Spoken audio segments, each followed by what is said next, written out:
যে মেয়েদের যত বেশি গুণ থাকবে সেই মেয়েদের ভাগ্যই সবথেকে বেশি খারাপ হবে। আর যে মেয়েদের মধ্যে খুব বেশি অলসতা থাকে দিন শেষে সেই মেয়েদের ভাগ্যই খুব ভালো হয়। হ্যালো এভরিওয়ান, আসসালামু আলাইকুম, গুড মর্নিং সবাইকে। আমার একটি নতুন ব্লগ ভিডিওতে তোমাদের সবাইকে জানাই অনেক অনেক স্বাগতম। যে বা যারা আমার ভিডিওগুলো সবসময় কন্টিনিউ দেখো তোমাদের সবাইকে জানাই অনেক অনেক ভালোবাসা এবং শ্রদ্ধা। এখন বাজে সকাল প্রায় 8টার মতো। আজকে সকালে ঘুম থেকে উঠে আমি চা খাওয়া দাওয়া করিনি।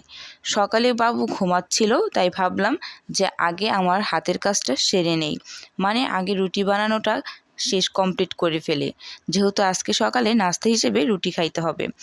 এমনিতে সময় দেখা যায় কি সকালবেলা ঘুম থেকে উঠে আগে ফ্রেশ হয়ে আগে চা বিস্কিট খাওয়া দাওয়া করি, তারপরে 9টা বা 10টার দিকে রুটি বানাই। তবে আজকে না বাবু এখন পর্যন্ত ঘুমাচ্ছে, তাই ভাবলাম ও যতক্ষণ ঘুমায় থাকে ততক্ষণে আমি আমার হাতের যতটুকু কাজ আছে, ও উঠলে এই রুটি বানানোটা খুব কষ্ট হয়ে যায় আমার জন্য। তো এটার জন্য আগেই রুটি বানিয়ে নিলাম, পরেও খাওয়া যাবে আগেও খাওয়া যাবে। তো যাই হোক, এখানে আটাটা মেখে নিলাম রুটি বানানোর জন্য। আর এই রুটি বানানো না আমি শিখেছি আমার ছোট খালামার কাছ থেকে, মানে আমার ছোট খালামণি বলো বা খালামা বলো বা যেটাই তোমরা বলো না কেন, তার কাছ থেকে। উনি এখন এই পৃথিবীতে নাই, তবে আমি যখনই রুটি বানাই তখনই আমার এই কথাটা খুব মনে পড়ে, কারণ আমার এই রুটি বানানো শেখা তার কাছ থেকেই। বিশেষ করে বেলাটা আগে আমি বেলতেই পারতাম না, কিন্তু আমার খালামা আমাকে হাতে ধরে এই কাজটা শিখাইছে। তো তার জন্য আমার সবসময় তার কথা খুব মনে পড়ে এই রুটি বানাইতে গেলে। তো যাই হোক, তোমাদেরকে আমি একটা কথা বলেছিলাম ইন্ট্রোতে, যে মেয়েদের গুণ থাকবে বেশি সেই মেয়েদের ভাগ্য ভালো থাকে না, মানে ভালো হয় না। আর যে মেয়েদের মধ্যে খুব বেশি অলসতা থাকে দিন শেষে দেখা যায় তারাই না মানে খুব সুখী হয়। আসলে এই জিনিসটা আমি চাক্ষুষ প্রমাণ, আমার নিজের চোখে দেখা।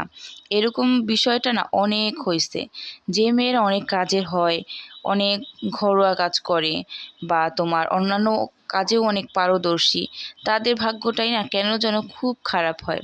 তাদের সারাটা জীবনই না এভাবে এরকম কাজ করতে করতেই যাইতে হয়, আবার তাদের ভাগ্যটা মানে ভালো হয় না। এক কথায় অনেক দেখছি, এটা নিজের চোখে দেখার একটা অভিজ্ঞতা থেকে বললাম। আবার অনেক মেয়েদের ক্ষেত্রে দেখছি যে মেয়েরা কোনো কাজকর্ম করতে পারে না, তারপর হচ্ছে তোমার মানে কোনো কাজেরই না, সাংসারিক কাজের না, এমনিতে কাজের না, কাজের বেলা অনেক খেয়ালি, সেই মেয়েদের হাজব্যান্ডগুলাই না খুব বেশি ভালো হয়, খুব বেশি কেয়ারিং হয়। মানে অনেক দেখলাম। আমার নিজের চোখে দেখা একটা আপু ছিল, যিনি রান্নাবান্নাও তেমন করতে পারতো না, তারপর হচ্ছে অন্যান্য কাজও তেমন করতে পারতো না, জাস্ট শুধু মানে হয় ভালো খাওয়া দাওয়াটুকু উনি করতে পারতো। ওনার হাজবেন্ডকে দেখছি মানে এত ভালো, মানে ওনার প্রতি এত কেয়ারিং, যে বউর সামনে মানে ওয়াইফের সামনে আর কি তোমার খাবার বানায়, তারপরে মুখে ধরে যে খাও, তারপরে এটা করো সেটা করো। দেখতেও আহামরি সুন্দর না, তবে তাদের ভাগ্যই কত ভালো, নিজের চোখে দেখতাম। আর মানে খুব বিষয়টা ভালোও লাগতো, আবার কষ্টও পাইতাম। হ্যাঁ, তাই বলে আমি নিজেকে বলবো না যে আমি নিজে খুব বেশি কাজের, খুব সুন্দরী, এরকম না। তবে জিনিসগুলো খুব কষ্ট লাগতো যে কাজকর্ম তেমন করতে পারে না, তারপর ওনার হাজব্যান্ড ওনাকে ঠিক কতটা ভালোবাসে, তার হাজব্যান্ড কতটা কেয়ারিং, মানে এগুলো দেখতেও আসলে খুব ভালো লাগে। আমার যদি মেয়ে হইতো তাহলে না আমি ওকে কোনো কাজ করাইতাম না, মানে কোনো কাজই শিখাইতাম না। এতে ওর বিয়ে হইলে হোক, না হইলে না হোক। আমার আল্লাহর রহমতে 2টা ছেলে আছে, আল্লাহ আমার ছেলেদেরকে বাঁচায় রাখুক। তবে মেয়ের একটা আমার প্রচণ্ড শখ ছিল। আমার দ্বিতীয় ছেলে যখন আমার পেটে ছিল, আমার খুব ইচ্ছা, খুব শখ ছিল আমার একটা মেয়ে হোক। তবে ওই যে আল্লাহ পাকের ইচ্ছা, আল্লাহ পাক যাকে যেটা দিবে, যেটা ভালো মনে হবে আমার জন্য, আমার ছেলেরাই হয়তো বা ভালো, তার জন্য আল্লাহ আমাকে ছেলে দিছে। তবে আমার মেয়ের প্রচুর শখ ছিল। একটা মেয়ে হইলে মায়ের জন্য, তার পরিবারের জন্যই অনেক ভালো। ছেলেরা আসলে শেষ বয়স পর্যন্ত বাবা মাদের মনে রাখে না, তবে একটা মেয়ের যদি বিয়েও হয়ে যায় তারপর দেখা যাচ্ছে কি আজীবনে সেই মেয়েরা তার মা বাবাদেরকে মনে রাখে। বিশেষ করে একটা মায়ের কষ্ট না একটা মেয়ে অনেক বোঝে, কারণ আমরা 3টা বোন, আমার নিজের কোনো ভাই নাই। তো আমার মা বাবাদের কষ্ট কিন্তু আমরা অনেকটা বুঝি, অনেকটা। এটার জন্য নিজে বুঝি যে হ্যাঁ, ছেলেদের থেকে না একটা যদি মেয়ে থাকে তাহলে সেই সংসারের মানে জিনিসটাই অন্যরকম হয়ে যায়। আর মায়েদের জন্য তো খুবই ভালো। মায়েদের কষ্ট দুঃখ বলার মতো কেউ থাকে না, কারণ ছেলেরা যতই হোক এই জিনিসটা বুঝে না। তো মেয়ে হইলে না অনেকটা বুঝে, অনেকটা বুঝের হয়। তো তারপরেও আমি তাকে কোনো কাজকর্ম শিখাইতাম না তার ভাগ্যটা ভালো বানানোর জন্য। কারণ অলস যারা বেশি হয় তাদের ভাগ্যই ভালো হয়। এটা এক চরম সত্যি কথা, এ কথার কোনো ভুল নেই। যাই হোক, সকালে নাস্তা টাস্তা বানানোর পরে তারপর হচ্ছে অনেকটা মাঝখানে আরও কাজকর্ম করার পরে আজকে দুপুরে রান্না হবে চিংড়ি মাছের ভুনা। চিংড়ি মাছগুলো কিন্তু বেশ বড় বড়ই ছিল, আর চিংড়ি মাছের ভুনাটাও খেতেও খুব মজা হয়েছিল। এখানে যে পেঁয়াজ কাঁচামরিচ কাইটা নিলাম, পেঁয়াজটা বেশ অনেক পরিমাণে কাটছি। আজকেও শাশুড়ি মা বাড়িতে নাই, আসলে কি আমার ননাস আসছে বাহির থেকে।